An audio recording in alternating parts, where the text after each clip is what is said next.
Gotta sync up. There we go. Hey, everybody. Welcome back to The Collective. We have another fantastic show for you planned out today. I am very excited. We're going to be getting into a big topic today, and I cannot wait to dive into it. So, quickly, before we do anything else, before everybody gets too excited, make sure you're doing all the things like the show, subscribe to the channel, hit the notification bell, do all the good stuff, get your emails whenever we go live, which is, of course, Wednesdays and Fridays. If you have any thoughts, questions, comments, anything at all, by all means, put them in the comment section and we can engage them right away. Now, we're going to get into some intros. So let's do that real fast and then we will dive into the conversation and get this started. Trav, you're on top. Let's hit you first. 10 to 15 seconds. Get us. I was Bader, owner of Silvercore Outdoors, host of the Silvercore Podcast. I've got some amazing guests that come on the show, say some great things. And every once in a while, I actually say something halfway intelligent. So it keeps me on my toes. A lot of fun. Thank you for having me here again. Our pleasure, man. This is why we bring you on, because every once in a while. Every once in a while. I love it. Brad, hit us up. All right. So founder, songwriter, guitarist for the band Silence and Light, former Army Special Mission Unit guy.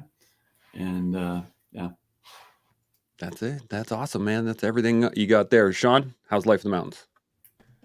Things are good. I wish I had an intro like Brad's. I think you matched up there pretty well. Okay, so today we're going to be getting into the philosophy of choice, and we got this started based off a conversation I had with my wife on the trolley problem, which is a old school, philosophical, moral kind of quandary. So I'm going to read it out here, and then I'm going to put it to you guys, and then we're going to dive into the rest of the conversation. So, right off the bat, the trolley problem. For those that don't know, imagine you are standing near a railroad track and you see a trolley or tram, train, whatever, heading towards a group of 5 people who are unable to move and are about to be killed. You notice that you're standing next to a lever that controls a switch that can divert the trolley onto a side track. However, there is one person standing on that track who would be killed if the trolley were diverted onto it. So the question is, do you pull the lever, diverting the trolley onto the side track and killing one person? Or do you do nothing and allow the trolley to continue on its course, killing the 5 people on the main track? That is the question. So, Travis, I'm coming to you first. What do you think? I think there's a reason why it's a philosophical problem. It has no answer, really. I mean, it's debated by much greater brains than ours, than mine anyways, to a much greater extent. But I think it lacks, for me to make a decision on just that, it would lack situational context. Who are those 5 and who is that one? Because I can tell you, if I have known commodities on one side or the other and known commodities on the other, I will take the known commodity and make a decision from there. Now, there's obviously going to be repercussions to that, moral repercussions, but I think that's where this topic will probably lead to. If it's my friends or family that I'd be saving a heartbeat, that's a known commodity. I know what they have. I know what they have to offer. The possibility that the 5 that I'm saving for the one that die, and those 5 are known criminals or terrible people. Well, I mean, maybe it's easier just to get rid of that morally, justify that to myself. It's a pretty big question. I have some thoughts on where this can go, but I don't want to usurp the conversation. That's my general answer off of square one here. I like it. It's a good first thought. Brad, what are you thinking? I think for me, I always, kind of get into the bigger philosophical piece and I can only answer it that way. It's very hard to say, well, I'll pull the lever and kill one. In my mind, that's the easy choice. But choice in general, and this is probably skipping way ahead, and I don't want to do that, is that everything has a ramification, and when we interfere with that, it changes and alters, the course forever for everyone involved. So, to go with what was said by Travis, it's something that, I don't know. It's almost like you have to let life take its course in this regard, because I don't know. You don't know where it's going to go and the ramifications that are going to spin from that. Absolutely. This is I like where this is going already. Sean, what are you thinking? Yeah, I'm generally in line with the guys. And I think it just comes down to I would need more granularity in the moment. I would need more nuance in order to make the decision. And here we are, the decision. There is no right or wrong decision in that moment. There's just a decision. And the decision is based on the granularity and how granular you can be in making the decision. And it's not the right decision, it's just a freaking decision. And just as Brad said, and I think it's really important that we don't gloss over that, is the decision is made, but there's two outcomes there. There's the downstream effect for the decision that you just made in respect to either the 5 people or the 1 person. That's downstream. But then there's the downstream on you. And so the moment you have to make that decision, do I pull the lever? Don't I pull the lever? You make your decision. Now you're living with that decision for freaking ever. That's a downstream for you. So there's the external context. There's the external impact of this is how it's going to work for them. But then there's the internal impact, and that is how it's going to work for you for the future.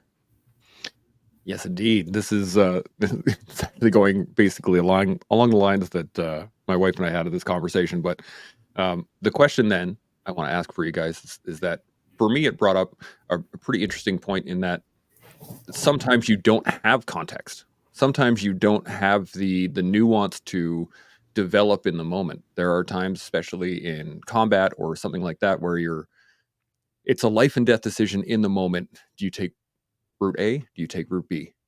Both, you have no idea what the outcome is going to be, but you know that both are going to have consequence at the end of it. So the question, I guess, really at this point is, do you make the decision or do you hands off not make the decision? Because I think this is a great point to make in that in one way, you change the trolley track to go to the 1 person. You are actively engaging in the death of somebody else. But if you don't, you are almost able to kind of wipe your hands out. Like, I just showed up here. I don't know what's going on. It just happened it happened. And you don't have any ownership of that, or you don't take any ownership of that choice. So I want to get your guys' thoughts on that. Travis, what do you think? So I think that's a fallacy, the way that you phrase that, because pulling the lever, not pulling the lever is a conscious decision either way. You've got the power to pull it. You've got the power to not pull the lever. Either way, you're making a decision to act or not act. And there will be an outcome based off of that. Now, some people will believe that we have free will. Some people will argue that we don't have free will, that things have been predetermined, or determinism, right? Based off of our neurological makeup or upbringing, factors that happen before us, which are factors that happen before that, and on it goes. I mean, there's some really bright people who will go into that and they'll explain how people don't actually have free will, and the subconscious mind is making decisions in ways that maybe we don't really have that capacity over. So when I thought of this, the one thing I looked at was we have the power to make decisions ourselves, whether we pull that lever or we don't pull that lever. But just as Brad said, we do not have the power to influence that outcome. We have the probability of taking an action, and in the past, those actions have gone down a certain route, and I have a greater probability if I take these certain steps and do these certain actions, I will have this outcome. But that's not a guarantee. I mean, you look at, I mentioned him before, father of modern logotherapy, Viktor Frankl, and he was in the concentration camps, and he resigned himself to a more deterministic standpoint. Essentially, what's going to be is going to be, and not fight things. He had the opportunity when they were liberated to get in the bus with everyone, and they're going to be taken to freedom, and he was upset and angry that he was passed over, and he didn't get on that bus because the person doing the selection thought that he was still planning to escape at this point, even though he'd said, no, I'm going to let things fall where they may. So he's sitting there all upset, angry. I'm going to go with this, only to find everyone on the bus got killed and burnt. And he credits his survival with, like what Brad says, go with the flow, go with where things are at. I think this brings in obviously from a debate standpoint. It's interesting from a policy standpoint. You're talking about in the Army, things happen a fraction of a second. What do? Let's say we're doing medical triage, right? There should be a framework or policy in place to who we triage first and who we triage second that we can live with. AI, we're getting autonomous vehicles. Someone's going to have to program these things in, or just have a completely random throw of the dice as to where that goes. But the biggest piece of all of this that I thought that I could bring in, which Sean completely took, and kudos, is the after effect, how we deal with it after. And I think that is where this philosophy of choice and how we square ourselves with it ahead of time will really make a massive difference on our satisfaction in life later on, in how happy we are with those decisions that we made, how content we are in life. So that, without going too far down the road and allowing other people to talk, that's my initial thoughts here. Love it. Brad, what are you thinking? So as Travis was talking, I was formulating an answer, but there was one thing that kind of like hit. He mentioned freedom of choice, and that was one of my favorite Devo albums. It came out in that. Yeah. I can give them props for that. But I feel like I'm very good at making decisions when I'm in the situation. And so we could pose this many different ways. We could say, shoot, don't shoot, right? I've been in that situation many times, and in almost every case, even though I was justified taking the shot, I didn't. And I feel like I had the ability, and you guys may have seen this yourselves, I had almost a sixth sense of being able to kind of read the scenario, read the situation, and make a decision. And so I could tell you 9 times out of 10, if you said, well, here's a guy holding a gun, you have the ability to go ahead and do whatever you need to do to resolve the situation. I'm going to go ahead and take the shot. But when I was actually in the situation, I didn't. And it warranted that I didn't. And the outcome was better that I didn't. And so anyway, I have no issue pulling the lever and killing a dude. I have no issue letting it crash into all 5 people, depending on what I'm feeling and how I'm reading that situation. And I think I have the ability, and I have had the ability in the past, to kind of maybe pick up on all of these nonverbal, whatever indicators that are going to lead me to whatever that decision is. So I think for me, there isn't an answer, not because there's a right or a wrong. It's that I have to be in that situation to read the full situation to make an informed decision. I love that. Be in the moment 100%. Sean, what are you thinking? Yeah, I'm right down that pipeline, and it's not making a decision, it's feeling the decision, as Brad said. And so I do need to be in that moment, and I do need to feel what I feel with my sixth sense, and I do need to make my determination. But here's the rub, and this is the worst. If you aren't applying feeling in matters, you're just simply applying all 5 senses and making calculated risk-reward decisions. If you're looking at the win conditions and doing fuzzy math on how to get to the finish line in the most optimal way, and then you make your decision, and then you start living with your decision based on calculations and math and science and stuff. Sometimes when you make the wrong decision in those moments, your life is a lot easier than when you make the decision based on a sixth sense.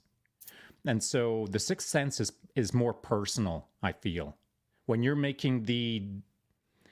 have the moment of choice in front of you to go left or right, depending on what's in front of you, if you apply your sixth sense, your sixth sense feeling, that higher order beyond 5 senses, if you will, and you make the wrong decision, I feel you live with that much longer than if you're just applying cold, hard math. I hope that makes sense. Yeah, I really like this, actually, and I wish I could pull this up but I have the Instagram live feed on this screen over here, and Seb is joining us from over there, and he says, not having full context and being time compressed is what makes police calls so unforgiving. And I think this is a great point in that we see this on a regular basis within, I don't like say we, but the police see this on a regular basis of just showing up to a call, having no context, no nuance, and then doing exactly what you guys are talking about, which is feeling the moment and trying to make a determination and then having to live with the rest of the consequences from there. And I think that this is, I want to apply this to almost like an ownership of the consequences. Because if you think of it in terms of life, if I want to do anything, if I want to start a podcast and try to help the world, well, there's going to be initial sacrifices that I have to make in order to do that. Or there's going to be long-term sacrifices that I'm going to have to do in order to make that choice or not make that choice. So I think that we can apply this to a lot more than just, a traumatic event, and more so into what are the consequences of our actions. So I want to ask you guys where you guys stand on the line of, ownership of the consequences or ownership of the decision. Brad, I'm going to hit you first. What do you think? I can live with all of it, and I've done that. So whether it's making a decision, whatever that might be, I can live with it. I've never had any struggles with that. There was something that you mentioned, and I thought one of the things that's lacking in this is past experience. So you've mentioned the police showing up at whatever situation, but you don't know 6 hours prior, they may have been getting the beat down by someone.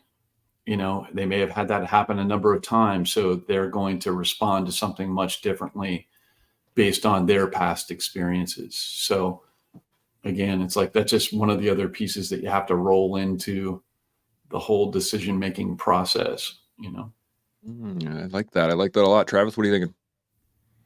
Well, I'm coming back to what Sean said before. I mean, we can make a decision branching tree. We can have a triage policy created for us by the Army or Met or whatever, through the police. They say, you show up, here's what you've got to do.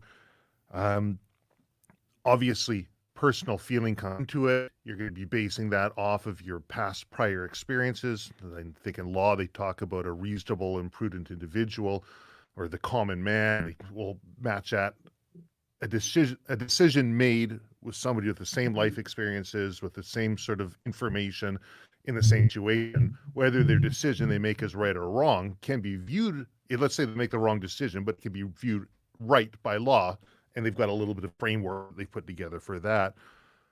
But really, we have the ability to choose our actions, make choices. We have zero ability in predetermining what that outcome is. We might have the ability to stack the odds in our favor to have that outcome be something that we see as desirable or favorable. But this is a moral question, right? This is morals, or my own ethics are external, right? So this is how I square myself with my own morality and my bringing, perhaps my age, ethnicity, location, my religion. These are all going to be things that can influence my moral decision. And then at a later date, I'll look back and say, okay, did I make a decision that I thought was favorable based on that information or not? And I think that's where a lot of people end up kind of having a difficult time, especially when they use feelings, because they're personally invested in those feelings. They own those things. And if it turns out in an unfavorable way, or at least something they feel to be unfavorable, they can have a real hard time in their head later on. I think that's where PTSD can have some of its roots come from, and anxiety and depression and all of these sort of things that can haunt people in their mind. And if we can start looking at our decisions that we made a little bit differently, or different framework, where I think psychologists and psychiatrists, that's their bread and butter is essentially trying to help people look at things in a sort of a different fashion.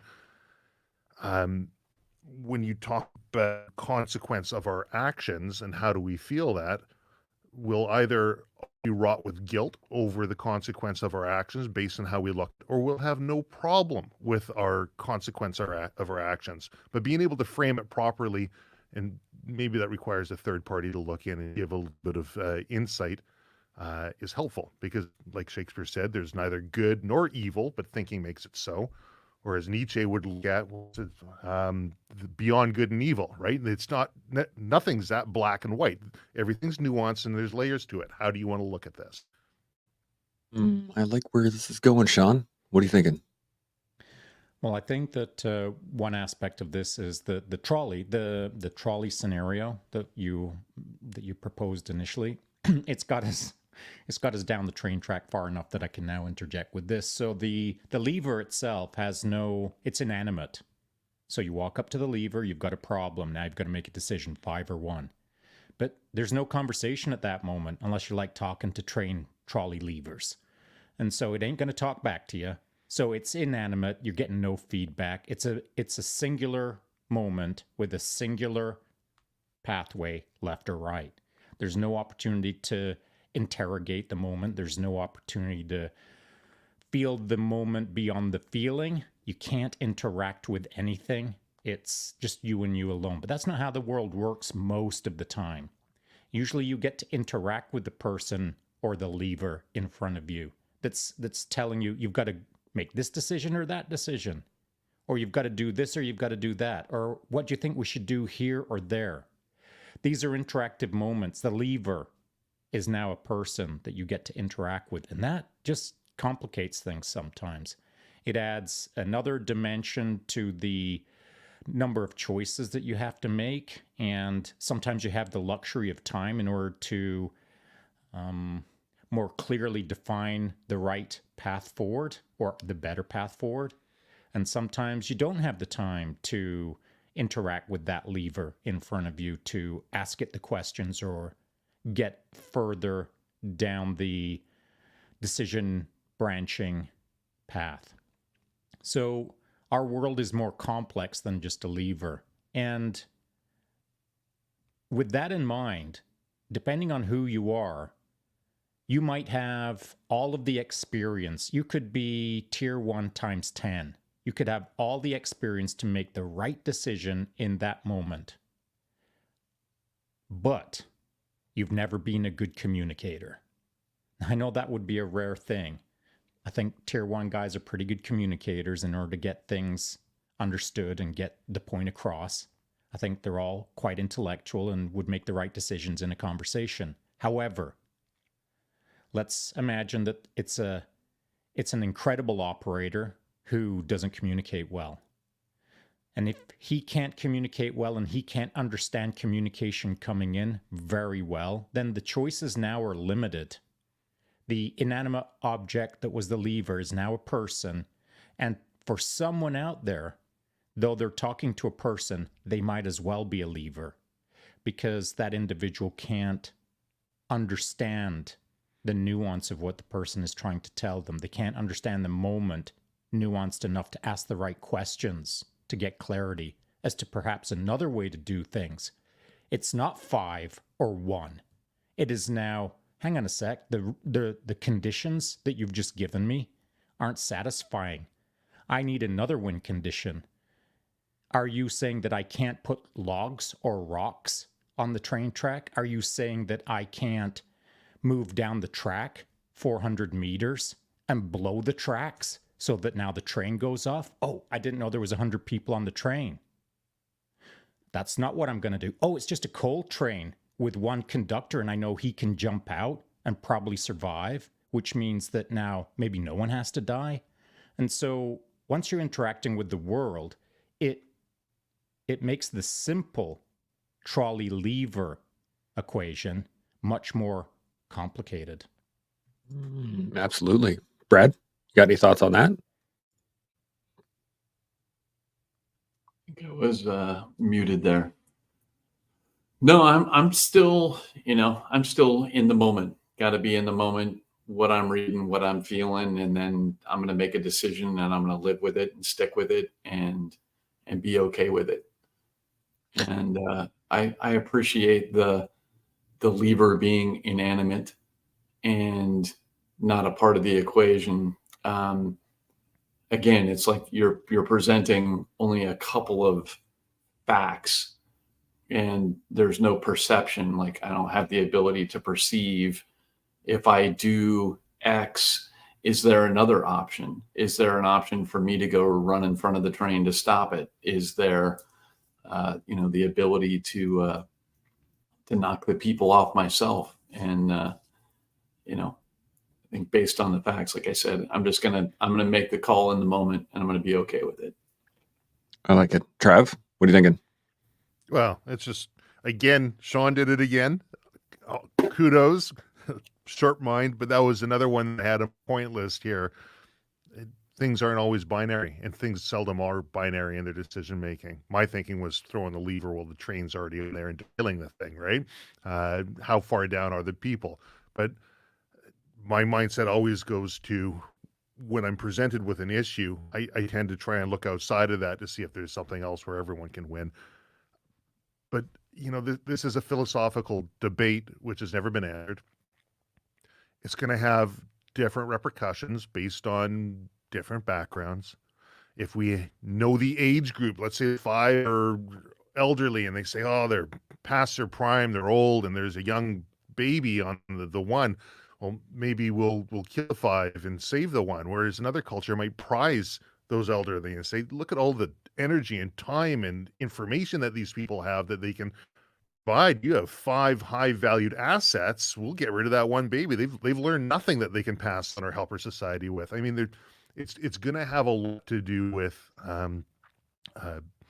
both ethics, the external ethics that are considered to be right by the group, and your own morality that you have to square yourself with. But I truly believe in the whole decision-making conversation.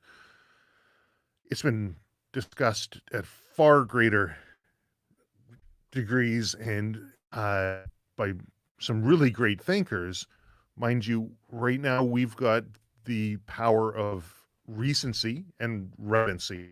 This is something Steve Wilson mentioned. He's past podcast guest and on the collective here, and he texted over prior to getting on, and he said, no, everybody here has got the ability to distill this information that other people might not be looking at because we have so much coming in, and be able to provide it in a more relevant way.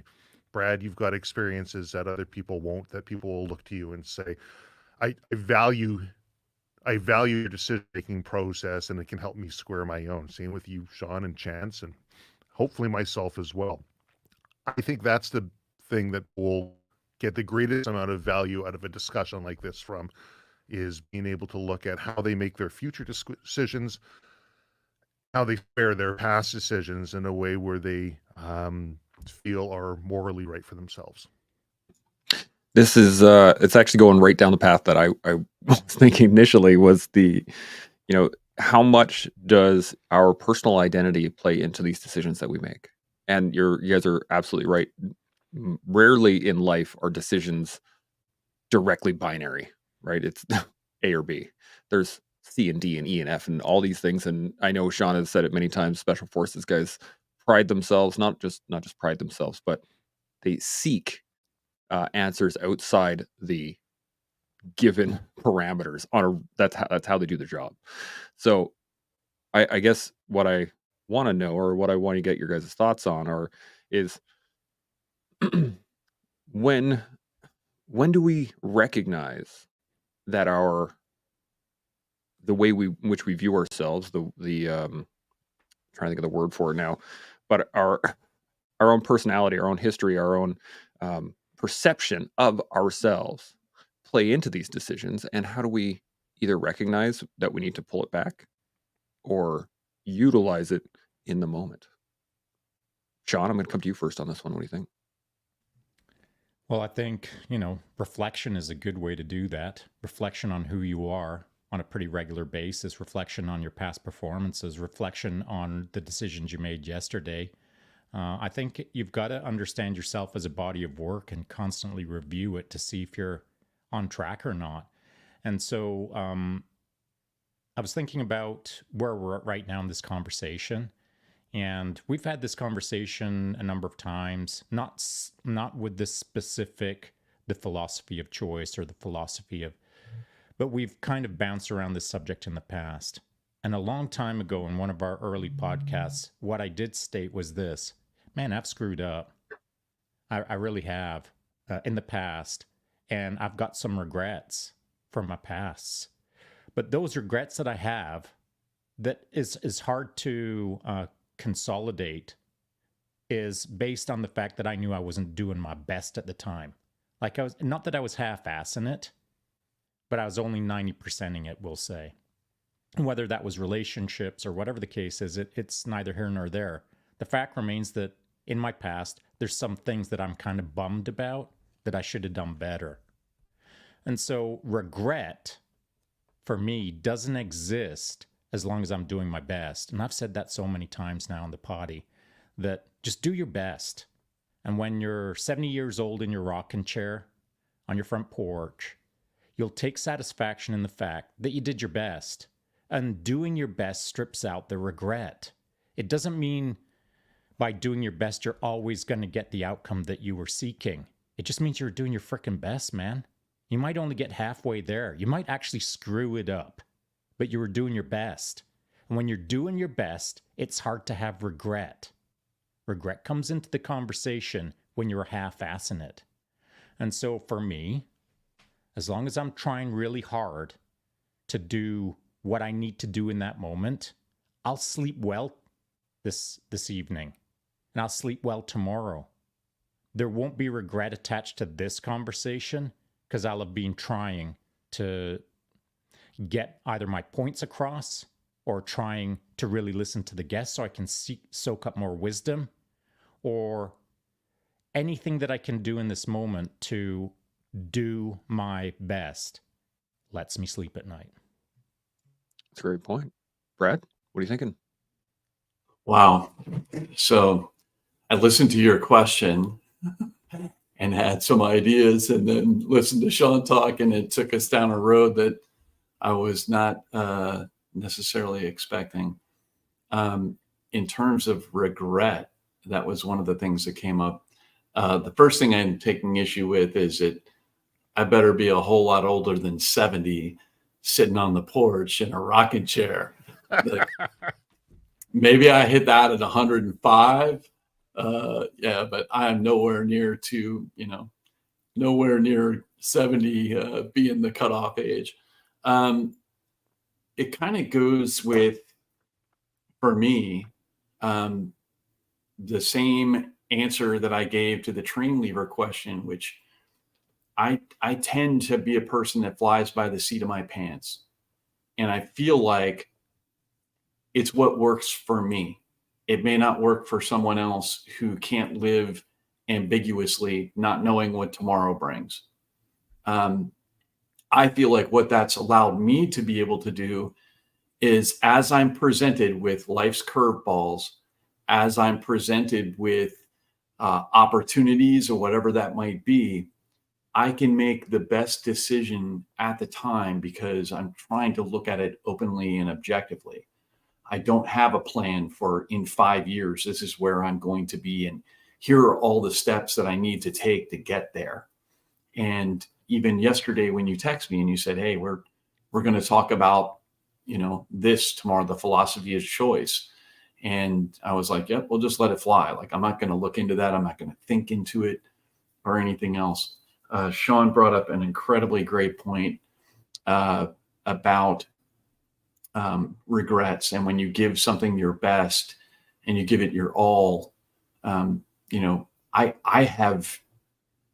tried to think about this as I've talked with a therapist or whatever it might be, things that I could go back and do differently, or things that I could change, or things that I could, maybe have been stronger at. And I'll be honest, I have a really hard time looking backwards into my life saying, oh, I wish I had done this. I wish that I had done that. I feel like I give everything my absolute most attention. I give everything my best effort. And it was something that I didn't maybe know that was in me. Early on in the military, I was presented with an example of, if you don't buff the hallway correctly, or you don't shine your boots correctly, and it's not, the absolute best, that's the attention to detail that's going to get you killed in combat. And I always took issue to that. I was always, I refuse to believe that if I don't blacken the eyelets on my green jungle boots, that's what's going to get me killed in combat. If they had presented it to me as paying attention to detail and doing your absolute best at whatever it is, whether it's shining your boots, buffing the hallway, shooting, playing guitar, whatever it might be, that's gonna be the thing that keeps you alive in combat, because you're giving it your absolute all. I would have been able to subscribe to that very easily. But anyway, I don't think I answered your original question, but just taking Sean's ball and running with it. And no regrets. No regrets. No regrets. Yeah. And no worries on that. I don't, there's only been a few people that I've ever directly answered a question of mine. It's been pretty open. So, Trav, what are you thinking? Yeah. Had a few different thoughts there. And, doing our best, but there's a scale to that. I mean, am I doing my best in my current time? My best today is going to be probably not as good as my best tomorrow. As I look back on, was I doing my best? Yeah, I was doing everything I could, but maybe if I enlisted the crowd around me, we could have done more, and it would be easy for me to vocalize, hey, I need help, right? Can you help me with this thing? And I could have done more. And I can always look back and maybe with hindsight regret some of these decisions that I made for what that outcome could have been. But, I used to ask a question on the podcast. People would talk about things that they did and the outcomes that they had, and maybe there's some pretty negative outcomes. And I'd say, as you look back in life, what would you do differently? Or if you could go back in time and tell 20-year-old you, give them some advice, what would it be to do things differently? And I had to stop asking that question, because by and large, the answer was always, I wouldn't change a thing. And we're presented with these problems, whether we make a decision that we feel is right or wrong at the time, we're presented with these problems so in the future we can make a more informed decision. If we have a mountain placed in front of us and we're like, oh, woe is me, I got this big mountain, nobody else has this mountain, I can look at this as sort of something that I'm being put upon, or maybe I can reframe this whole issue and say, well, this mountain is here so I can show others how to move it. And here I am, and through my example, I can show how it's achievable. So, to Brad's point, I think a big part of this is to life without regrets is to be able to look at each one of these decisions that we're presented with and find the value in that, even if this was a lesson that I needed to learn so that in the future I can do things differently or better for other people or for myself or my loved ones around me. Yeah. This brings up an interesting thought pattern in my head, is that if you take the time to delve into your own history and really look at the choices you made. When I look back at, my time in the military, and there was times where I did not give it my all, 100%. If I had at that point in time, that would have completely changed the trajectory of my life within the military and then within my life beyond that. If I had, maybe not made some comments to certain people, I would not have ended up in the areas that I ended up in. But I would not end up here, in my mind, because I would not have learned the lessons that I had to in that moment, or perhaps I would not have learned the lessons a year ago based on the experience from 10 years ago. So my thought really is on this, is that time is the indicator. If you have more time to be able to reflect on it, then you can learn more from it versus, initially in the stage of, man, this sucks, I have to make this decision. I take 5 or 1, and you're, in that moment trying to make a call. But 10 years down the road, the consequence or the whatever happened after that, that can be the learning experience that you needed to, I don't know, make train travel safer so that people aren't laying down on the tracks. I don't know. You know what I mean? Like it could be something as simple as almost a throwaway decision in the moment of I'm going to do this or I'm not going to do this, that then completely changes the way your life goes 15 years down the road. So the question I have for you guys then is, how much does time and experience play into this? Because with the police example, as you guys said, you know, he might have had a horrible day and then he showed up to that call. But he also might be a 20-year veteran of the force and he's had lots of horrible days and he's able to kind of separate his mind in the moment. How much, I guess, for you guys has time and experience played into your decision-making paradigms right now? Brad, what do you think? I don't think backwards. Like if I'm presented with something, I tend to not think backwards. Like, well, the last time this happened, you know, this is how I responded, or this is how I, you know, tackled the problem. It just kind of, you know, very much in the day, very much in, you know, here's what I'm feeling at that moment.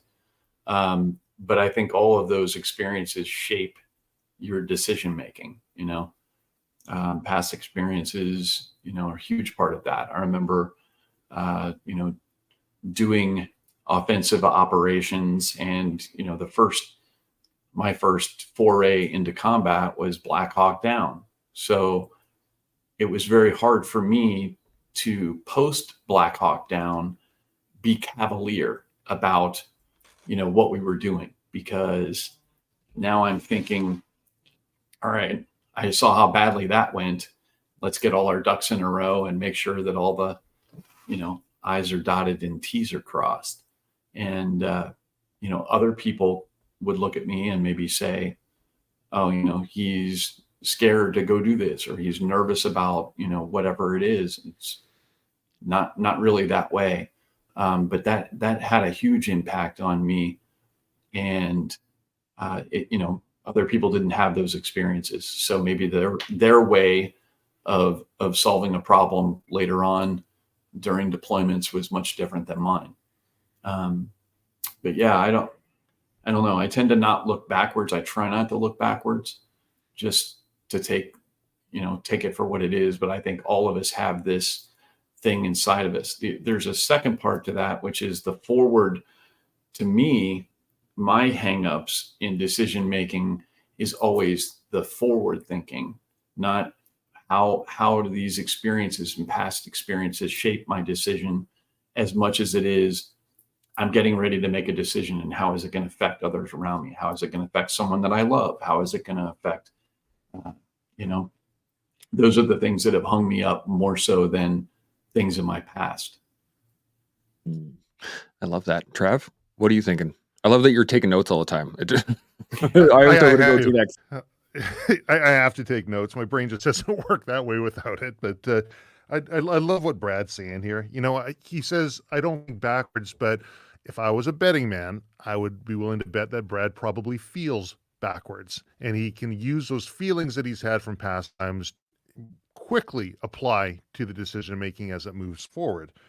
I mean, it allows him to now have a more nuanced approach to being able to educate somebody else. Somebody listening to this podcast right now, that it's that attention to detail that keeps you alive, not blackening your eyelets and getting out the Jiffy marker and blackening them up. And is that going to give you away that glint to the enemy? Well, that attention to detail is what's going to keep you alive. And he's now been able to take all of that past experience and summarize it in just a tiny little phrase in a way that would probably resonate really well with somebody who's got a mind like me, who doesn't learn well. But if you can find that little click, that one little thing to make everything make sense, I think there's massive value to that. And, you know, when he talks about thinking about how it affects others, I mean, that's another aspect to this moral dilemma of the train problem.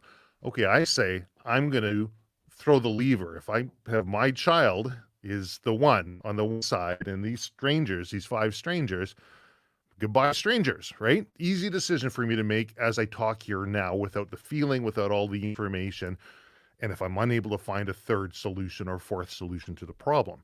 But now I've got to live with the fact that maybe my child's going to be living with guilt for the rest of their life, and their perception and their resentment over the fact that they shouldn't be alive and the five should be. And I mean, there are all of those pieces to the puzzle as we move forward. So I firmly believe that we do have choice, or maybe it's the illusion of choice. We have some level of control over that. We just don't have any control over the outcome of that choice. We can stack it in our favor and use that at a later date to help justify whether we made the right decision or wrong decision. And that's such a simple one too. I mean, when I ask people, would you change anything? And they say no, all of those wrong decisions turns out to be right decisions for them because it made them the person they are now. So, yeah, I think there's value to that. I think there's value from a retrospective approach to finding ways that we can just have that click. Might be nuanced enough to really apply to somebody. Maybe what Brad just said there will resonate with somebody else and allow them to make the right decisions, or chance. Maybe what you said about maybe if you didn't beak off at the wrong time or do something else, maybe that'll change their trajectory. But you can't manipulate where that outcome's going to be, because maybe you wouldn't be here helping everybody else through the collective. Exactly. I've had this conversation. Oh. I'll jump in here real quick. I've had this conversation recently with a buddy of mine who his son was unsuccessful in the Ranger assessment and selection program. And I ended up, being able to pull some strings and get this kid assigned to a great unit and get him into airborne school and everything else. And me and his dad had this conversation about everything from this moment forward is different in his life. Like, I've now had a hand in what happens to him. He could die in 2 weeks on a jump, and that's my doing. And so we look at stuff like that and you think, well, it was the best decision to make at the time, and I don't have any regrets helping the kid out and making sure that he got to, an airborne unit and got into airborne school and everything else. But it's crazy to think, and that's what I talk about, these, like, the after effects of things. You don't know what this means, but if you take it to the nth degree, it's like, if this kid has children, they're different children than he would have had if he was on the other path. Everything in his life is changed in a different way, maybe better, maybe worse, maybe neutral, and it doesn't matter. But I think about things like that. That's when we talk about choice. And when you hit me up yesterday and said, the philosophy of choice, that's the things that I think about. I love that. Sean, what are you thinking? I'm thinking good man, be rad. I'm going to get into it in a sec here.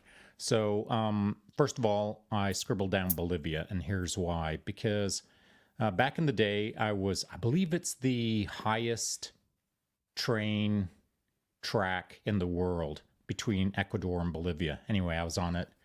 And out there, like, it's really high desert. It's barren. It's almost like a wasteland. You can see to the horizon. There's not much up there. Now, as you're heading down that track, given that you can see almost forever, when you propose the trolley scenario, Chance, that's what snapped into my mind's eye. Now, here's the funny thing about stories or presenting puzzles or ideas. As the presenter, you say what you say. But as the receiver, you start forming it up in your mind. No one listens to the trolley story and just sees a beautiful mind numbers in front of their face. What we all do is we construct a scenario in our mind to start teasing out the details. I saw a big long train track in Bolivia. So when someone said to me, it's 5 or 1, pull the lever or not, what I saw was a train way off in the distance, and I had tons of time to think about the problem in my thought construct. But I don't need a ton of time because I'm a fast thinker.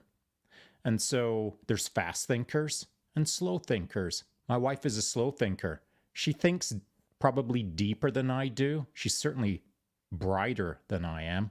And so when she considers a problem, by considering the train coming towards her in Bolivia, my wife, by the time the train arrived, still wouldn't have pulled that lever because she would have still been thinking about it.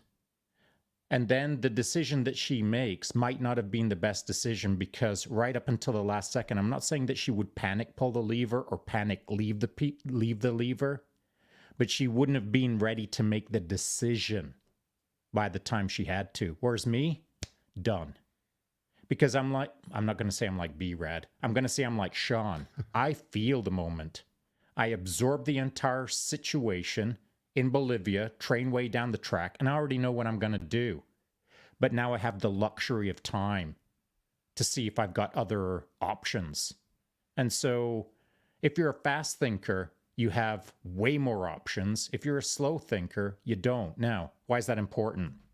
So, to B-Rad, with the individual who is now in airborne school or went into airborne and so on and so forth, I was thinking the same thing some time ago.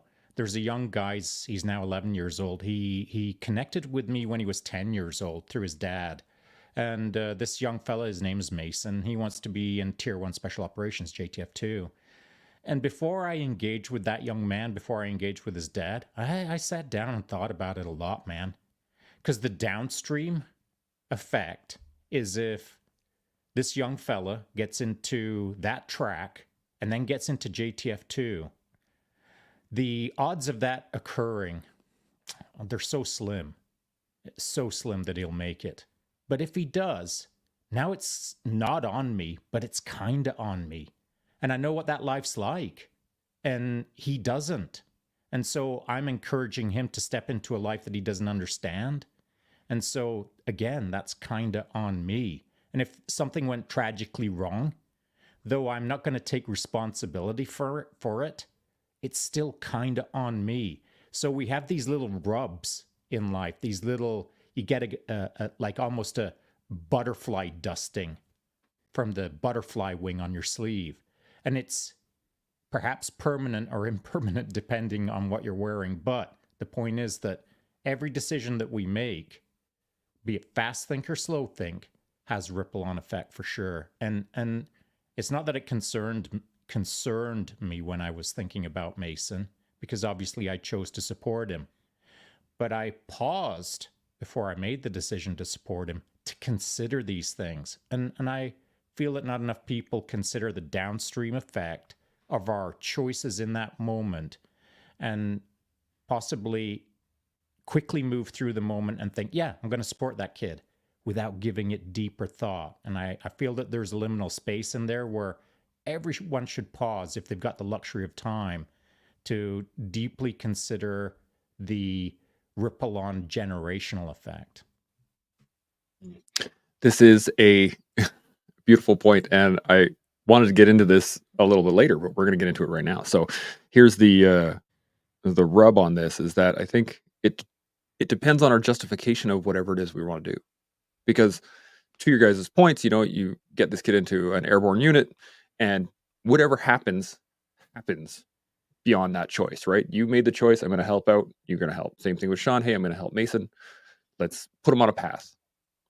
But then it's up to him to then make his own decisions through all these things and get to the points that he wants to do. And maybe he jumped on a rig that he was a little bit sketchy on, or maybe, Mason gets to JTF2 and goes on a risky mission and bang, whatever happens, right? But it's how we justify it to ourselves. It's the stories that we then tell ourselves saying, oh, well, I did this in this moment and I believed at that time this is what was going to happen, et cetera, et cetera, et cetera, et cetera. And it's not so much thinking backwards, but our past, or our present right now is based on the stories that we tell ourselves of our past. And the reason I say this is because I know there's been a lot of research into this, but memories are adjusted every time we remember them, so that the story itself is going to change over time, just little bits at a time. But how much do you think that plays into your decision making now? Because based on the stories that you tell yourself, oh, I'm a former JTF2 operator and I'm helping this kid who's could live a life that is going to be X. But in reality, Sean, you only know what it was like to be in JTF2 at that time versus what it is like to be in 10 years from now when he's 18, 19, 20, whatever. So I'm just playing with the construct, though, that do you think that it really is dependent on the stories that we tell ourselves, or do you think that it is these projections are more accurate than that? Travis, I'm going to come to you first on this one. Sure. I think both Brad and Sean made some good arguments for determinism, right? And which would start move free will to the back burner a little bit if somebody like Mason is going to be on a path, or the fellow that Bruce helped out is now in the Airborne Regiment and now down a path based on predetermined factors outside of their control, let's say.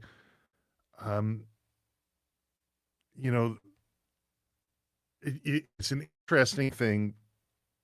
We tend to defend anything that we decide, anything that we want to idea that we marry up to. We want to defend it as it's going to be the right decision based on the information I had at the time, based on whatever else was going on.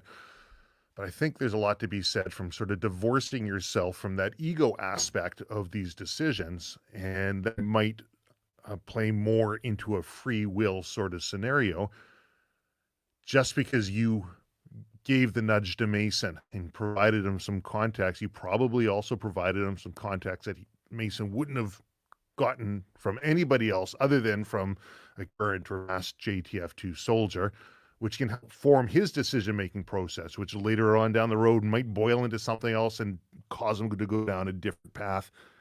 I think when you say these stories that we tell ourselves and how does that help our or affect decision-making, I look back and I can confidently say that I've always made things work. No matter what problem I've been presented with, I've been able to make it work. Now, is that because I made them work in the time, or is that because I look back in hindsight and I'm able to justify or rationalize where I am now, and I've squared myself with that and it's worked out? And I kind of feel that it's the latter. I kind of feel that we look backwards at all these different things, all these different choices that we've made, and we've been able to find the positive and find ways that work with us and marry up with our ego in a way that makes us feel good to say that, yes, our decision-making process was correct. These are wrong decisions. These are right. The wrong ones I've learned from, so it was good that I made those, and on we go. I wonder about our perception, essentially, of reality from a third-party observer as opposed to ourselves looking back, telling that story, because really that is all what our reality is, and so that will affect our decisions making forward based on those stories and those gut feelings that they create in us as we move forward. Interesting, Brad. What are you thinking? So I brought up a couple of examples. One being the helping the friend's son. The other was, how things from my past maybe bled into, current conflict stuff. Another example that I'll give, and this doesn't really have to do with anything other than I think there's more to decisions and there's more to outcomes and choices, than we're able to perceive. So this example, I was in the operator training course and I was a team leader at the time. And I think I was a team leader most of the way through. And then towards the end, they would take guys that were squared away at close quarter combat, and they would become like the troop sergeant major at different levels because they weren't really worried about focusing on, how you do it at CQB. So I was a team leader, and we were in Fort Campbell, Kentucky, and had an aircraft accident. And what had happened was my team was responsible for rigging the bird with bass ropes. And one bird had 30-foot bass ropes. The other bird had 90-foot bass ropes. So when it came time to go out and start training, there was a guy that was sitting on the helicopter that had the 30-foot ropes on it. And being that I was a team leader, I came out and I was like, oh, hey, you're on that bird over there, dude. And sent him over to the other bird. And my team got on the one helicopter and we took off and we did our thing. No issues. The other helicopter took off and had a blade strike and a crash, and it ended up killing the guy that I had directed to the other helicopter.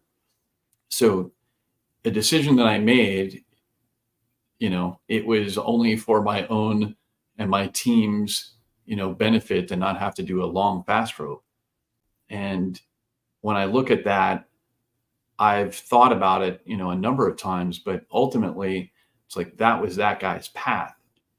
And one of the things that's interesting is, there are people, and there were people then that thought that could have been me, right? That could have, what if we had gotten on the other bird? It would have been one of us. And it's like, nah, it doesn't happen that way.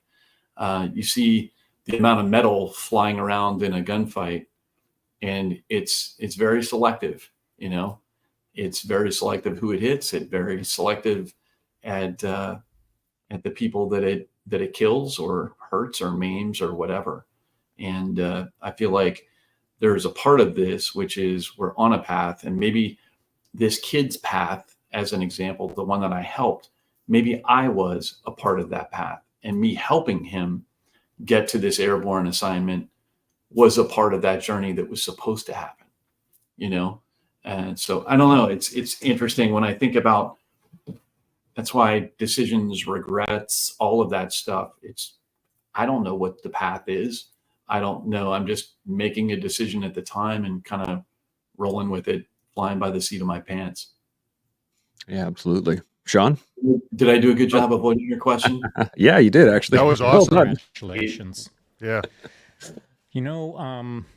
I think one of the advantages that perhaps you have, B-Rad, is when it comes to the subject of philosophy of choice, that you've had a lot of choices in your life, and not one-dimensional choices, three-dimensional choices, choices that are extremely high and extremely low, extremely left and extremely right, big, wide footprint choices. And so now to contextualize, for someone who runs a standard issue life, they get out of high school, maybe they go to local college, they get a good job, stay in their hometown, do that thing, family, etc. And so now they're 70 years old on their front porch on the rocking chair. And so what have they observed in life? They've observed what I would consider to be, it could have been a good life. It could be a better life than I'm living. But what they probably have done is they've observed a smaller bandwidth than I have, and a smaller bandwidth than you have, B-Rad. And so the things that you've been exposed to, the choices that you've had to make, have given you a much broader sense of choice, what choice can mean.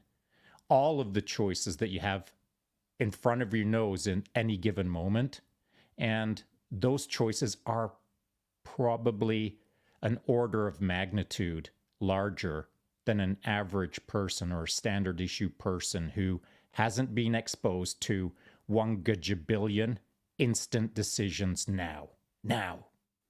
And so the luxury of no pressure, the luxury of a simple life, the luxury of almost a predetermined end of days. You enter into the factory, 50 years later, you leave the factory, and now you're on your rocking chair.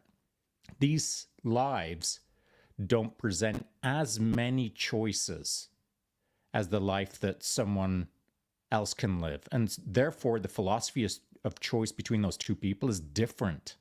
A different understanding of what choices are available in the now and in the near future, and how to contextualize those against the past.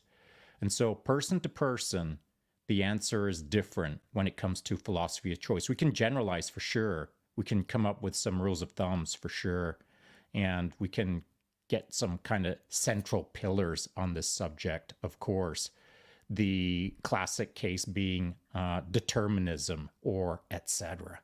These big pillars that we could latch onto. But at the end of the day, we're all unique. We've all lived different lives. We've all got our own experiences. We've all got our own sense of what it all means. And I would suggest that BRAD, your philosophy of choice is different than most, as is mine. And so if you've had a lot of choices to make, then this subject is deeper than if you've only had 10 choices to make in your life. That is a very good point. And I think this is a great thing to play with too, in the fact that the depth of experience that we have plays into our personal identity as to what we're capable of, what kind of decisions we can make in the moment. And to your point, Sean, about your wife being a bit of a slow thinker versus a fast thinker, perhaps she could have been a fast thinker early on in life had she had to make a lot of fast choices. Whereas, from the military, no, you don't think so? What do you think? Come on, hit me. What are you thinking? No, never. Not at all. Doesn't matter. Could have lined up a quintillion fast requirement decisions and it wouldn't have played out that way. The who you are is who you are, and you can be shaped to some degree, but you're not. This is, oh my goodness. To keep it super simple, you are what you are, and then you build it out. And that doesn't mean that you can be born a slow thinker and then you're a slow thinker for the rest of your life and you never get better at fast thinking. I'm not suggesting that. But just to keep it super freaking incredibly simple, some people are slow, some people are fast. Neither one's better, except in the right circumstance, one is better than the other. And so I'm not throwing slow thinkers under the bus. I've already stated that my wife is quite a bit smarter than I am. She usually comes to better decisions than I do if we have the luxury of time. But if it's go time now, I'm the right guy for the job. She is not. And she will never be the right person for the job in that go now moment where there's a split second to feel the right decision. That's not her forte. That's my forte. And so she will never be me. I will never be her. And quite frankly, I wouldn't want to be. And quite frankly, she wouldn't want to be. But as a team, we work pretty well together. And I suppose the team, her and I, are representative of the world. Somehow, fast thinkers and slow thinkers need to get along, just like cats and dogs need to get along. And so I think the philosophy of choice, again, back to BRAD as the example, whether he's fast or slow doesn't much matter. He is what he is, but he's being exposed to more than most, and therefore, irrespective of what he was born as, he's now a different person who's more capable than most in these tough moments. And why is that? Because he's faced a lot. And so if you're a fast thinker and you haven't faced much, you're just a fast thinker. And same for slow. If you haven't faced much, you're just a slow thinker. The moment you start facing a lot is when you start modifying what you were born as. And my goodness, I can't believe I'm keeping it this simplistic, but that's the best I can do for now. I like it. Brad, you got any thoughts on that? No, I mean, I know that there are things that I could do, self-improve in terms of, we see, taking notes and things like that. I'm never going to do it. I found what works for me. I am who I am. I'm not going to change. There are small tweaks I can make to myself. Upon request, hey, I need you to do this more. I need you to whatever. But yeah, I very much subscribe to it's just who I am. It's just the way I'm going to be. We're all individually different, and what works for one person. I recently had someone kind of suggest something different than that. And the suggestion was that, maybe a situation that I was in was logically the better situation. But when I look at how feelings apply to that, it doesn't work. It's like, you're telling me this, but it doesn't feel right. No matter what, no matter how you spin it, no matter how we could list them out in pros and cons, doesn't matter. This is what I'm feeling. And yeah, I don't know what else to add to it other than that. Yeah, I like it. Trev, you got any thoughts on this? Yeah, so I guess that's essentially deontology versus utilitarianism, right? One is going to be how you feel, the other and how it affects and you feel morally right. The other one's going to be, hey, it makes sense, the utility of the decision going forward. I question a little bit about the number of decisions a person presented with, because if we took that train track of 5 and 1 and we made that longer, and then after that, let's throw the switch to 1, then there's another 5 and 1 decision, and another 5 and 1 decision, and it goes on down. And the person who's going over there flipping levers as they go down, quickly getting the feel, quickly looking, okay, which ones are we going to take, which ones are we aren't, as opposed to the person who just walks away and lets the train run the course that it's going to run. There's still going to be an outcome.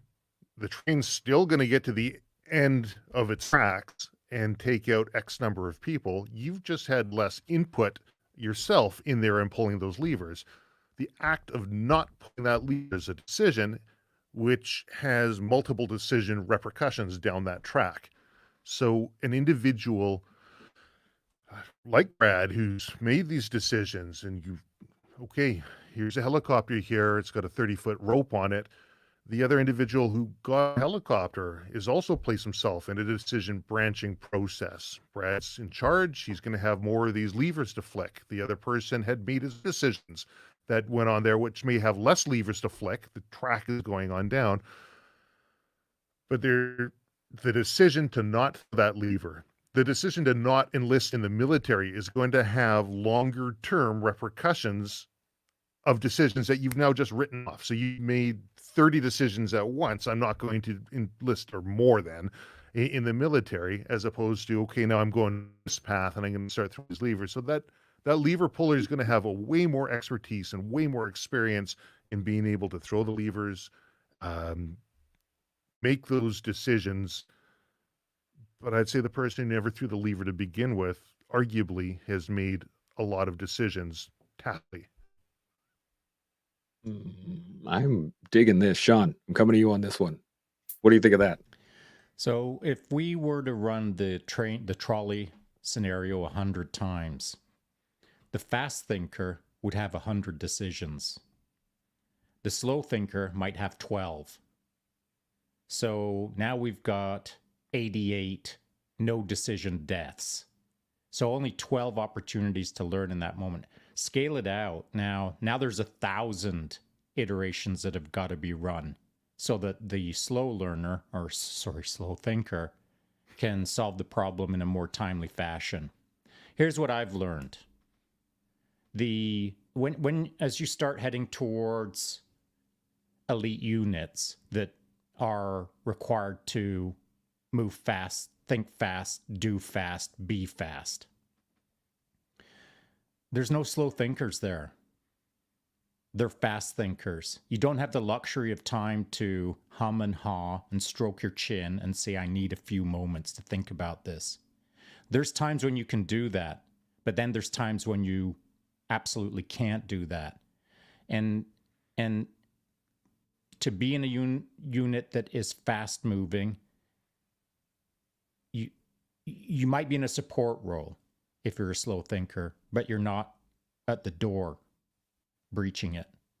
And so I think that slow thinkers, I'm going to draw out a generalization here. Slow thinkers tend to be the strategic thinker, whereas fast thinkers tend to be the tactical thinker. Now, that's not going to work for a lot of minds out there, but it'll help draw a line between the two. So my wife's an example. What she can do is strategically run or when she was just before she retired, running a 1,400 person team around the world, she could see the big picture and run the big picture way better than I could. She's got a role, as every slow thinker does. But if there's a problem, if the facility that she's in charge of is now on fire, I'm the guy who's going to put it out, where she's going to be the one who directs the resources at a grand scheme. And so everyone's got their place. Fast think, slow think. But the fast think is better standing next to the lever than the slow think. And so you got to know who you are, and you got to know what your limitations are, and you got to know that I'm not prepared for this lever pull, or I am prepared for this lever pull. And if you're saying to yourself, I'm not prepared for this lever pull, now's the time in your life where you've got to be asking yourself, well, why is that? Why am I not allocating a little bit of time to these kind of problems where I can think a little bit faster in the moment? If this, then that. So that's just food for thought. I'm curious as to what you guys think. Absolutely. Brad, come to you. I am the lever. You're just over here pulling levers all over the place. Yeah, I don't know. It's all individual. You know, you can, using the shoot, no shoot example that I mentioned before, I've been in situations where I saw a shoot take place that I wouldn't have. And I'm not saying that it was right or wrong. It was the decision that the person that took the shot made. But I know, looking at the snapshot, I wouldn't have made that decision. And I think we would have been okay. It's not something that was required. So I've had this conversation with people for probably the better part of 20 years. And that is, we have the same training. We have largely the same type of personality. We have a little bit different past experiences. We have, some different combat experiences, but to me, it was like the sixth sense picked up on it right away. And I saw the situation for what it was. And someone right next to me didn't see it the same way. And again, justified 100%, but it's not the decision that I would have made. Did I sleep well that night? Yeah, totally. It was justified. I'm not going to judge someone for making the decision that they made, but that wasn't my decision. Yeah, I don't know how that weighs into the grander scheme conversation, but that's something that I've always been curious about, whether this was someone who was saturated and, maybe had a different experience 2 nights before. Could be, but, same unit, same training, largely same experiences, and 2 different decisions, someone right next to me. So when you talk about the slow thinker versus the fast thinker, even within the fast thinker crew, it's wildly different from one to the next. This is going down a really cool road. Travis, what are you thinking? Well, it's interesting how the shoot, no shoot situations, which is a lever throw situation, can have both outcomes be reasonable and acceptable. And like the courts have to opine on those sort of things. Weapon intent delivery system, justified shooting, and one person pulls a trigger, the other doesn't. And I think intent is one of the things that the courts would look at in something like this. And the ability to articulate the decision-making process behind that, behind making that decision. Now, that would be in a court of law, and that's not going to be in the court of your own mind, the morals that you hold to yourself and how you can square yourself with that at a later time, because maybe you made the right decision legally, but you're wrought with guilt afterwards because you've got new information now or a different perspective that allows you to second guess the decision you made. And I think that, again, is where I really saw the greatest value to a discussion like this, at least that I might be able to bring in, is for people to be able to perhaps flick that switch and look at a situation or decision that they made in the past from a different framework, much in the same way that Brad can say, well, blackening your eyelids isn't the number one thing here. It's that attention to detail. Flick switch, all of a sudden I've got something I can run towards, as opposed to feeling like I'm running away from something. This, as you guys were talking, it brought up a memory from Afghanistan when my vehicle got blown up. And it was a very similar kind of go, no go kind of situation, in terms of we had vehicles in front of us that were driving along the same path. One of them, two of them had blades on them to actually like dig up the ground in front of them. We just happened to be the first wheeled vehicle that happened to roll over and hit directly on top of that IED, blew up the vehicle. No one died. It wasn't a catastrophic hit, but in those moments, my section commander had to make a choice. Do we pull the guys out and check just to be sure? Or do we roll anyway? Because we have some information in front of us, right? The vehicles in front of us are good to go. They already rolled through here. And that plays into a lot of people. I know the guys in my lab at the time really hammered that out in their heads for quite a bit. Like, that could have been much worse. Why was it us? Did it have to be? Blah, blah, blah, blah, blah. And you can build that out into any kind of story you want. But at the end of the day, it came down to a very simple decision. And after talking to my section commander at the time, he was like, time was the decision. It was, we have to move. So we moved. Now, that ended up building out into a larger issue, and we lost a ton of time because then we had to tow the vehicle and all that stuff. But that became a pivotal moment in a lot of people's lives.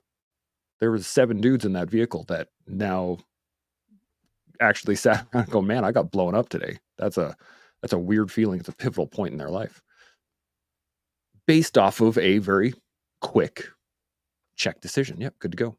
Let's roll. And especially on top of that, it wasn't our decision that was made. Somebody else made that decision for us. To Brad's point about the chopper, in that you told the guy to go over there. The consequences are outside of your hands, but you made that call. And I'm not going to say flippantly, but in the moment, the way you were feeling. So the question I have on this is, how much do we take from it? How much do we look at those decisions and go, man, it could have been different, it could have been this, could have been shoulda, woulda, but all the way down the road? Or do we just go, yep, cool, that happened, and move on? Because I think that that plays into a lot of people's decision making throughout life, of how much they hang on to that decision or that choice or those outcomes from said choice. Sean, I'm going to come to you on this one first. What do you think? Maybe this is a good opportunity to explain myself to the internet, and how I think and how I act and why I do what I do. And the example is, and this ties into your story, Chance. Yesterday afternoon, I was out riding with my wife. It's her 52nd birthday week. And so we went out and rode 52 kilometers and hit all the Black Diamond trails and shredded it up. About halfway through the ride, we're up on a mountain peak. And I said, I'm just going to kick a stick, as I try to do every single day. And some dude was coming up the mountain, and I was ready to kick the stick, but he was taking his sweet time. And I waited for him to clear, and he said, what are you doing? And I said, I'm just going to kick a stick off of here. And I kind of laid it out for him. And right away, I could feel this guy's energy, and he was being a bit of a jerk. He was being chippy with me. A little bit of attitude, the tone, the look, the feel. And I knew that right away we weren't going to get along. And he was, he was doing his thing. And my wife was there, and she was oblivious to it. She didn't pick up his tone. She didn't pick up the look in his eye. And so as I threw the kick up and blasted that stick out into the stratosphere, as I just finished pivoting slow-mo, and the stick was still in the air. And I target locked that guy, and I saw the look of disappointment on his face as he said, well, good thing that wasn't an air bomb kick, like you missed it. And he had tone in his voice. But as he was saying it, he was turning on his heel and walking away, disappointed. Now, my wife was oblivious to all of that, didn't pick up on a shred of it, because her sixth sense is about that big compared to mine. And so before that guy even talked, I knew what he was about. But then him talking just reinforced the fact that I knew what he was about. And so what you feel is what you know sometimes. And in the moment, Chance, when, the vehicle was driving and someone has to make a decision, there's a difference between a logical decision based on the checklist, and then there's the difference of making the decision based on experienced feel. And so with the checklist, you can, after the fact, when the incident has occurred, you can say to yourself, yeah, but I was already on 0.6, ready to do 0.7. I feel like I did nothing wrong. Or the person who uses feel, they just make the decision based on knowing, feeling that the right decision is this, bam. And that is a different outcome of working through the problem after the fact, like, oh no, I made that decision based on my feel. And so bullet point checklist or feel decision are two radically different things. Depending on which one you are or which one you choose will have that downstream effect. Two different downstream effects of how you process the moment after the fact. Further on, the opportunity to explain all of these things to someone is rarely done. Rarely after an incident like this does everyone get sat down, and as part of the after action report, someone explains, I felt that I needed to, etc., and explain themselves in a deeper way as to why the decisions were made. And so I'm not saying whoever was running the program at the time made all the mistakes or no mistakes. I'm just saying that decisions are made differently, and I wish, or I feel it'd be useful for others to understand how a person thinks, why they made a decision based on how they think, so that others can learn to do it better or differently in the future. Yeah, that's a great point. Brad, you got any thoughts on this? Yeah, I understand what Sean was saying. I think for me, just in terms of decision making, choices, all of that, I feel like the best thing that we can do as humans, as people, is not judge someone else's decisions. And I don't know. I would do it this way. Well, I have different experiences, everyone here is going to make probably a different decision if we present a couple of different scenarios. And even with the train lever situation, scenario that you presented, all of us have slightly different answers for how we're going to solve the problem.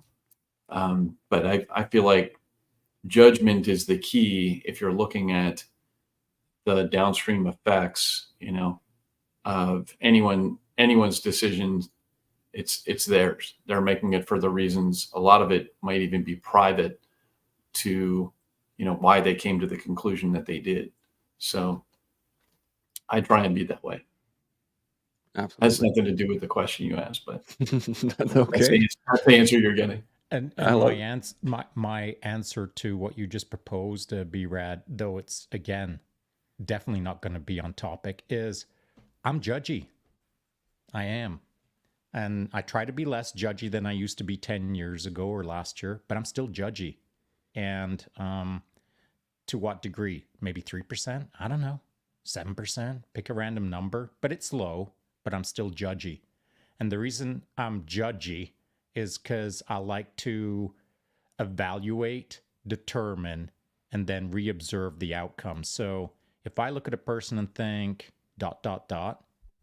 by judgment before something occurs or while it's occurring, once it has occurred, then I'll reevaluate. Did I judge that wrong or did I judge that right? Now, judge is probably the word that is causing the reason for me to jump into this. Judgment is a loose term that is applied to many different aspects of life, but the word being judgy or judgment is always assigned a negative connotation in common language. Stop being so judgmental, bro. But I think that the word, you could adjudicate, you could change the word to whatever you want, that not be rad, but whoever's out there listening. The word judgment, I think, can be used in a positive way. It's just that nowadays it's got so much negative connotation attached to it. It needs to be a different word. So I assess maybe what's going on in front of me and make hard calculations, even if they are to the detriment of the person in front of me. If that's judgment, then I'm judgy. But I think B-Rad is probably using it a little bit more philosophically rather than specifically the verb of the word. Am I right or wrong, B-Rad? Yeah, no, you're correct. I mean it in terms of, like, you know, the news media is going to throw a video of someone getting shot, and you can watch that video 1,000 times, and in your mind, you're going to solve the problem a certain way. We all judge, you know, armchair quarterback, what happened without knowing the full scenario, presented with a, 10-second, 15-second clip. And then immediately we come to a conclusion based on our judgment of this person's decisions without knowing any of the context in that person's life or what may have happened 15 minutes prior to them responding to something. So that's what I mean in terms of judgment. Or in my scenario of the shoot, no shoot, he took a shot I wouldn't have taken. I'm not going to judge him for that, because we were obviously perceiving two different things, even though we were presented with the same exact information. Yeah, and, I totally dig it. Thanks. So I'm not gonna judge that guy and think, oh, he was, whatever. He's a piece of shit for, making that call. I don't think that. It's just we perceive two different things. So I don't want to judge him for, his decision. Yeah, Raj. Yeah. Trav, you got any thoughts on this? Lots, yes. I like that term assessee as opposed to judgy, because I'm judgy. I will judge people. I will look at the way they talk, how they dress, how they micro expressions. I watch them and I make really quick decisions as to, is this person I can relate with or not relate with, or are they good, bad, however I divvy that up in my mind. But I also watch, was I correct in my assessment, much like what Sean was saying. And it's a very common trait with people with ADHD to be hypersensitive to the sort of things, rejection sensitivity, dysphoria, and hypersensitivity to interactions based on trying to figure out how to interact. Very, very sort of common thing. When we talk about having this feel as opposed to a checklist, it seems to me, to some degree anyways, that's the crux of the trolley experiment.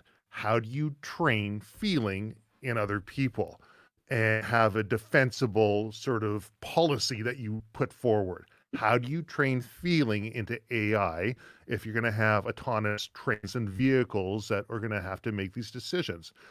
How is that programming going to change based on geolocation? and cultural norms. Maybe some Asian cultures will say we value the elderly more than we value the young, and maybe North American cultures will have a different perspective to that. But when it comes down to this whole judgment, again, I think that's the crux of the Foley experiment, because you're trying to assess some sort of a moral solution that is going to be accepted by your group and by the masses, in which you can differentiate yourself from a decision that is termed right and a decision that the group terms as wrong. And people, I think, need these boundaries in our lives to have what we consider to be morally, ethically, socially appropriate in order to be able to function. And I think we'll crave that.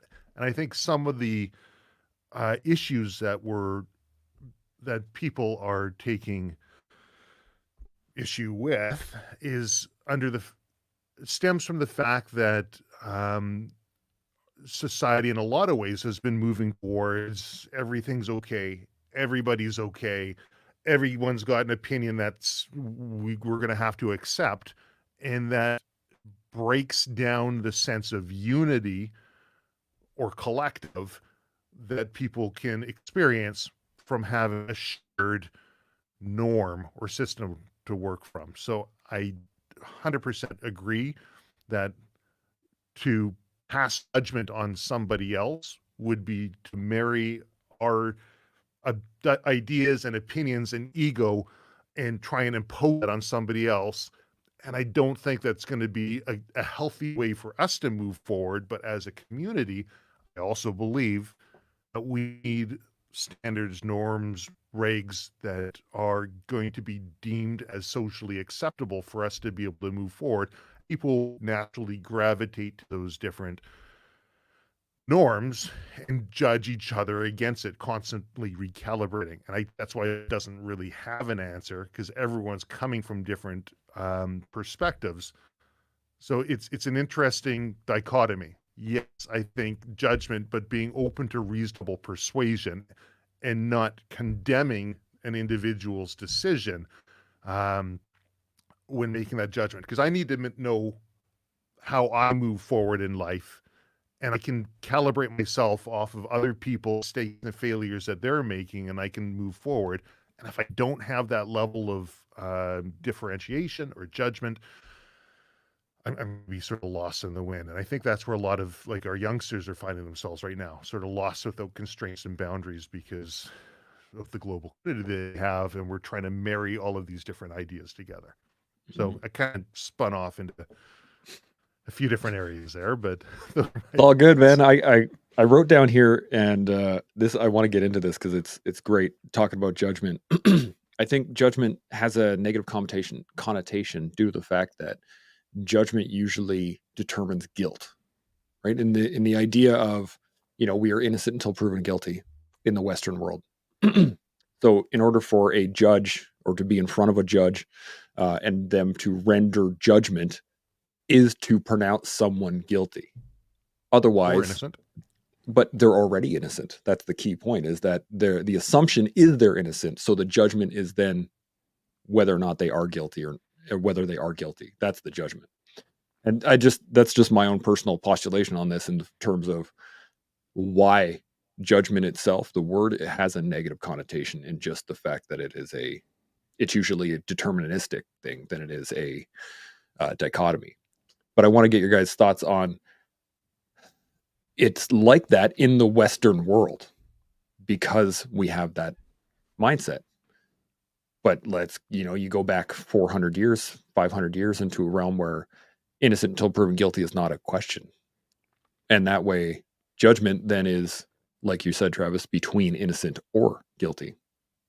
So how much do you think that our choices, our decision-making processes require our own personal judgment on other people's actions based off the fact that growing up, we have to rely on other people's judgments of our actions in order to learn the system that we live in, if that makes sense. Because, I'm raising my boys. I'm raising them in a certain way because I believe that's the right way to live. They have to then make when they grow up, they're going to make decisions based off of my prior judgments of them.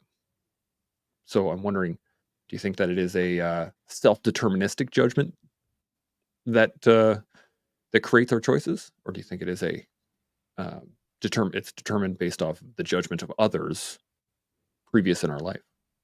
Brad, come to you first. What do you think? Oh man, put me on the spot. Thanks. So OJ was guilty, right? That's my answer. I don't care whether he was presumed innocent. He was guilty from the beginning. He was guilty through the end. He was guilty. Okay, cool. I like it. Sean, what are you thinking? You're muted, bud. Let me try and play with that. So, yeah, he kind of was guilty, except he wasn't in the court of public opinion for a while. As he was driving down the highway, like, some people were cheering for him. You go, man. And so some people were cheering for him when he was in court. Dude was guilty. And then years later, people are still cheering for him for some reason. Dude's freaking guilty. But that's humans, man. You know, we all kind of see what we see. We think what we think. We do what we do. And sometimes it isn't properly aligned. And so when I was listening to B-Rad, I thought, you know what, the title of this show, it shouldn't have been The Philosophy of Choice. That's dumb. I'm going to judge this title. It should have been The Philosophy of Experienced Choice. That would have been more correct. But generally speaking, the nuance of experience isn't in the sentence. So, you know, in judging philosophy of choice, it is such a broad subject that we're refining it down now into experienced choice. And so the experienced observer, as OJ was driving down the LA highway being cheered, would have been able to look at that moment and think, what is wrong with all you foolios? Why are you cheering this chump? But that's experience. And so I'm not saying that when I watched the news of OJ cruising down the highway, I had anything figured out. I didn't know the guy's backstory. But for me, as I watched it, I just thought, there's something wrong with this. This is off. And that feeling was enough for me to start making determinations. My feeling made me start judging a dude who was driving down the highway, if that makes sense. So yeah, I thought of something while you were talking, but so we aren't, judgmental individually, right? So you guys could make a decision. We're all in the same room. We're all conversing about whatever. I'm going to immediately judge your decision and bounce it off of what I think my decision would be or what my choice would be. And I think that we do those things. So your question was, looking backwards, is this something that we're using other people's judgment of us, and that somehow, moving forward, we're using the same thing? But I think we judge people when we're trying to figure out how we would have responded in a situation, or how we would have what I would have done. So, the first thing that happens, you hear about this situation, and then like you and your wife or you and your girlfriend are like, I wouldn't have done that. That was stupid. I would have done this, blah, blah, blah, blah, blah. Well, we're doing that because we weren't in that situation. But if you've been in that situation, you're kind of like, I'm not going to weigh in here. And so, which goes to your point, Sean, about having multiple experiences, multiple situations that you've been in. You kind of get comfortable with whatever it is, you're doing. But I guess that's what I'm saying is this huge swath of people who haven't done anything other than, be on their couch, play video games, go to school, whatever, are now judging someone who's out there actively trying to, protect, serve, whatever, if we're using a law enforcement scenario. And they're instantly applying judgment based on not having been in that situation. You hear things like, why didn't they shoot him in the leg? Like almost impossible, having been there many times, impossible to do that. Anyway, so I feel like judgmentalism is something that we use to bounce, kind of, if I was in that situation, I think I would have done this. I hear it all the time too with people talking about active shooter stuff.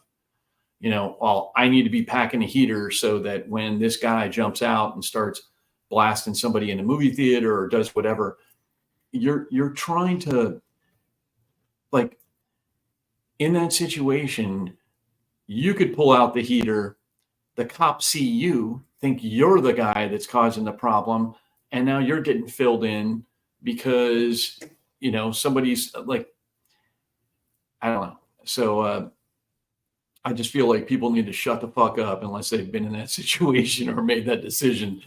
Just, you can do what you're going to do. But anyway, that's my answer. 100%. Trav? Yeah. What are you thinking? Yeah, and I think that's why the courts are supposed to find a jury of peers, people who have sort of like situations looking at it, because otherwise we'd kind of be stuck. But why didn't you shoot him in the leg? I love that. Okay, I aimed for the leg. I missed. I shot him center mass. Oops. Was I justified in shooting center mass? Well, no, you're supposed to shoot him in the leg. Well, if I wasn't, there's an outcome from these decisions. So if I'm not justified in shooting the leg, which is going to be, right, good luck with that one, and there's a ricochet, you hurt somebody else. I mean, there's all of those decision branching tree that goes down. So a policy comes in. You're either justified to shoot them or you're not. And if you're justified to shoot them, you neutralize the threat, right? You stop shooting when the threat is neutralized. So they've now created a framework or a policy that's going to be considered socially acceptable and it's going to be considered legally acceptable.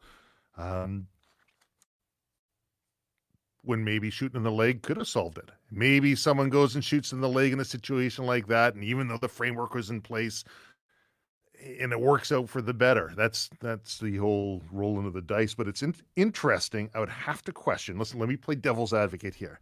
If not the philosophy of choice, but rather it's the philosophy of experienced choice, how much does experience influence that philosophy? Or sorry, how much does that experience influence that choice? 80%, 50%, 10%?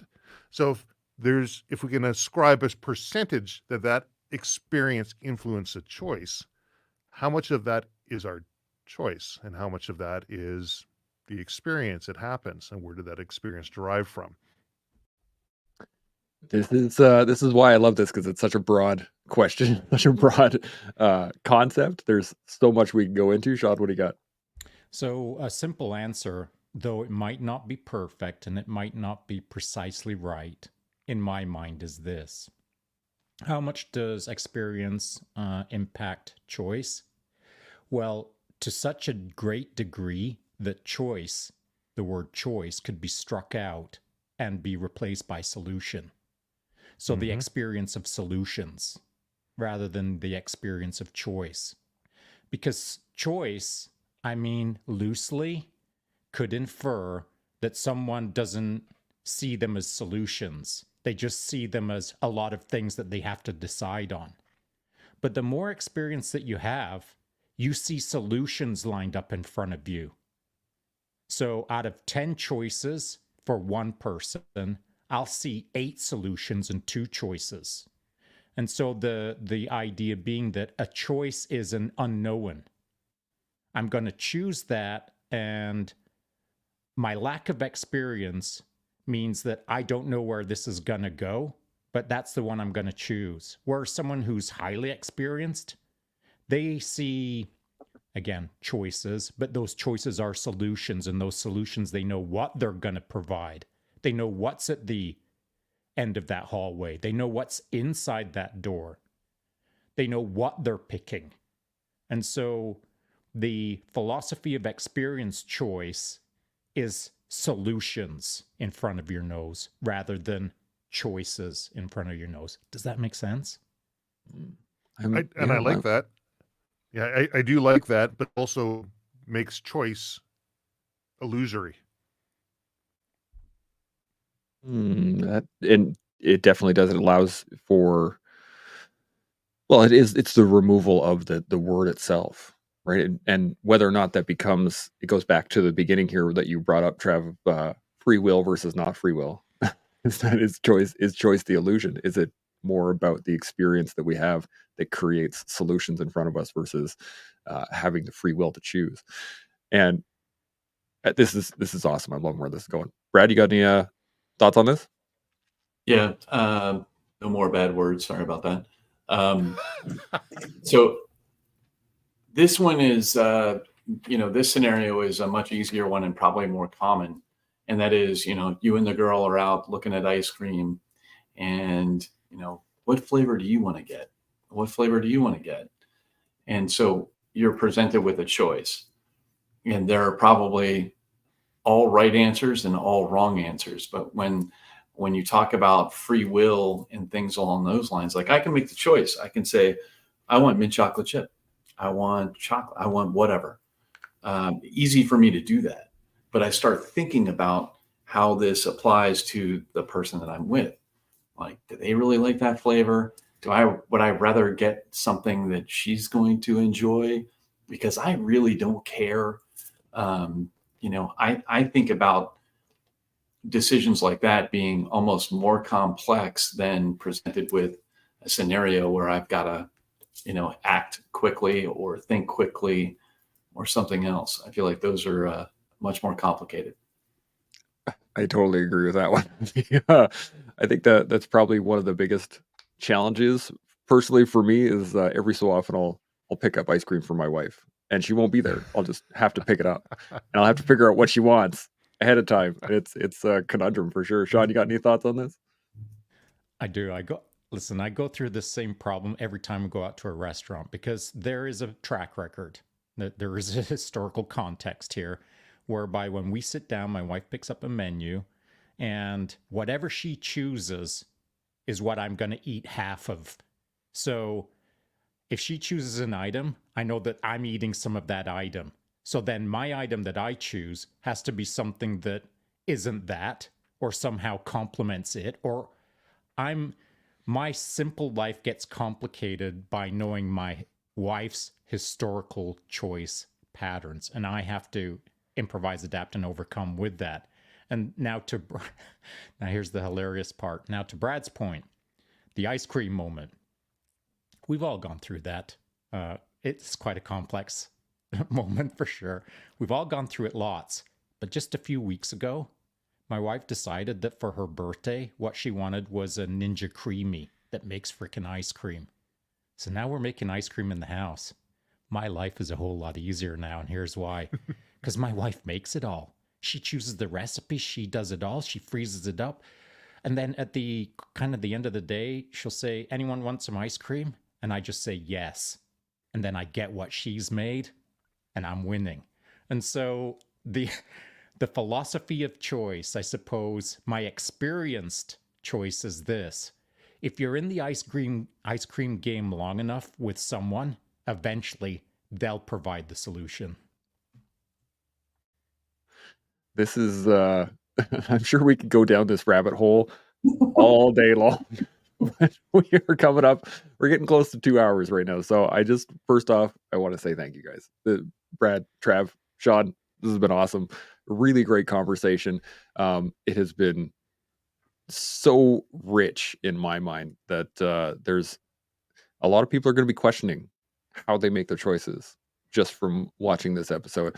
And I personally think that there's no such thing as a throwaway choice. That every choice we make has consequences. And so the more that we can think ahead, the more that we can process those, the more that we can make experienced choices, the better we are. So let's get some final thoughts across the board on anything that we've talked about, or if there's anything still bubbling on the back of your brain. Brad, I'm going to hit you first. What do you think? I guess for me, it would be wisdom, right? And that's one of the things that we when we look at someone who's older, experienced, wiser, it was mentioned earlier about what would you say to, it wasn't posed this way as a question, but I've been asked this many times on podcasts or whatever. And it's like, what advice would you go back and give 18-year-old you? And my answer is always the same, like 18-year-old me wouldn't listen to me. So I wouldn't say anything, because then I'm tainting something somehow by conveying experience or trying to convey experience. So anyway, choices, yeah, it's interesting. Freedom of choice. I think we all have that free will. It just, what cost? At what cost? Because there are ramifications to every decision we make. There are ramifications to every choice that we make. Absolutely. Trev, final thoughts? Yeah, I like that ice cream menu sort of idea. Like, how many times have I gone out and picked the perfect thing off the menu, and Sean, do the exact same as you? It's got to match, and it's got to be complementary to what my wife's going to be eating, because same situation. But how many times I go through and find the perfect thing only to be disappointed with the end outcome that comes? I made the right decision. I picked the thing that looked like it's going to be the best, and terrible, and I didn't like it, or whatever it might be. I believe we do have the ability to make choices, whether those choices are illusory or not. I mean, we're still active participants in the decision-making process of making that choice. We don't have the ability to affect that outcome with absolute finality. And for people that have beaten themselves up or having a difficult time with past choices that they've made, man, if I only asked so-and-so to the prom, things would be better now, or whatever it might be, to look back and that same sort of answer, I wouldn't be who I am now if I didn't make all of those decisions that I did in the past. And there's a reason for where I am now. And maybe that reason is just so I can show others how to move that mountain, or maybe that reason is so I can share what I have now, my experience with others. Yeah, absolutely. Sean, final thoughts? I'm going to coattail off of what B-Rad said, 18-year-old Sean. And I'm very similar. My answer is very similar to B-Rad's. I probably wouldn't have listened to anyone, but I wish someone would have tried. The right guy at the right time saying the right thing can make a big difference in every single person's life. I'm not sure if that could have occurred for 18-year-old Sean.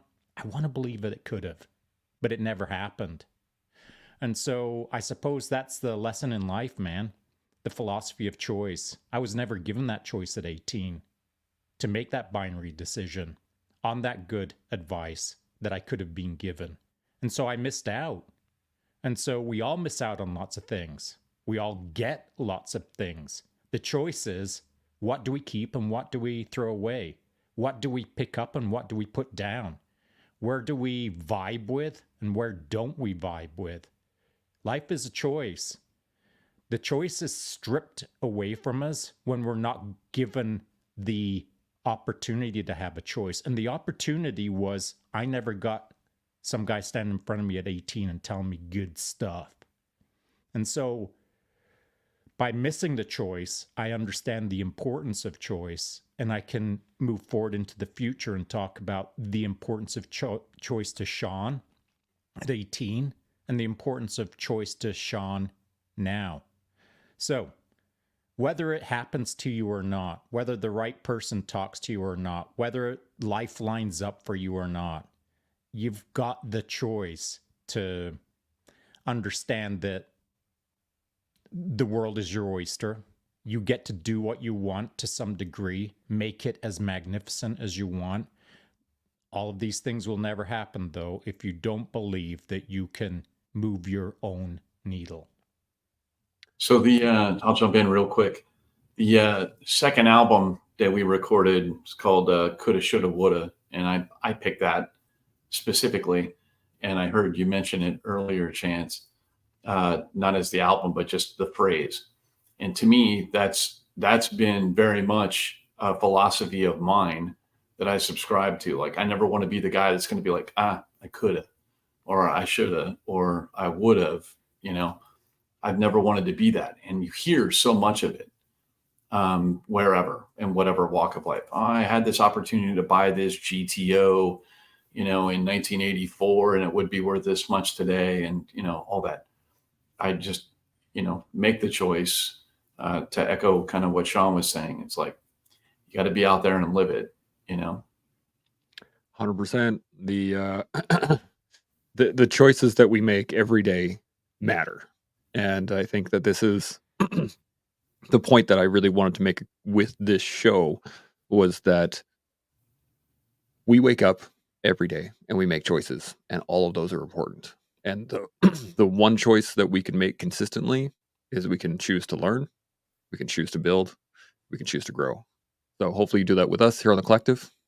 See y'all next week. Chimo. Chimo.